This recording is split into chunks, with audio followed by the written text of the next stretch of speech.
Здравейте! Надявам се, че гледате рубриката "Да сготвим с Катерина Евро". Днес съм в ресторант Red Apple и за шеф Атанасов ще приготвим много вкусна рецепта.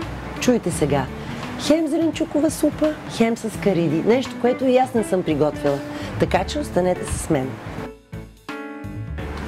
Какво ни трябва? За супичката имаме малко чесън, съвсем малко. Да. Малко морковче, селери, лук и картоф. Абсолютно нищо повече не е необходимо за една хубава зеленчукова супа. Да, обаче виждам там в онази купичка има само една скарида. Това ли е? Тази скаридка, да, тя се слага при издаването на практика. Зеленчуковата супа не е с скариди вътре, просто се слага като гарнировка отгоре. Нарязваме си зеленчука. Да, нарязваме си морковчето, може и да не е много ситно. Ще го задушаваш ли зеленчука преди? Да, предварително малко ще ги задуша. Слагаме селерито. А ще я пасираме ли? Да, след това се пасира. Приятно. Лукчето. В нашия ресторант предлагаме доматена супа, която също е крем. Да. Много е вкусна. Предлагаме също и минестроне, която е класическа италианска супа, зеленчукова. Слагаме половин чесънче, просто за да стане една вкусна супа. Огъня. Сваряваме. Една идея зехтинче. Има сълце, гледам, че си приготвил. Точно така, маслото се добавя после, след като добавим водата. Да. Така става по-кремообразна, по-пухкава, по-вкусна. Задушаваме, слагаме водичка, сваряваме, пасираме. Точно така. И хапваме. След като запържим зеленчуците, Добавяме вода. стъклена водичка. Малко водичка ли? Ами не.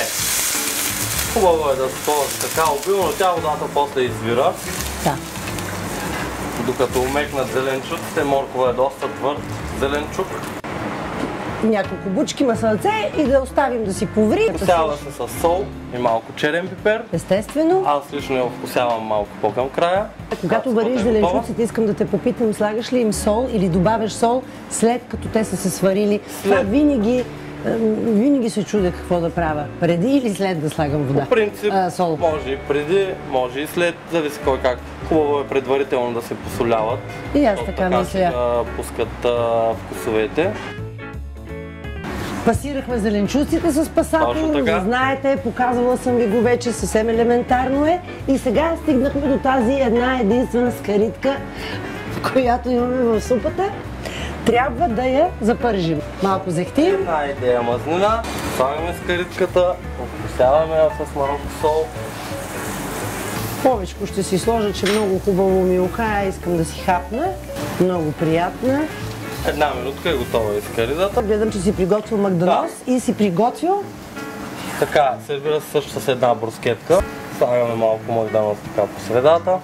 Това е песто, което се слага на брускетката, която върви заедно с чепичката. Скаритката бързо стана. Та е готова. Бучиме на едно шишче. И ми много хубаво. Много съм доволна от теб, шеф Андон. Това е нашата супичка. Заповядай. Скаритката ще си оставя за десерт. Точно така. И аз така правя.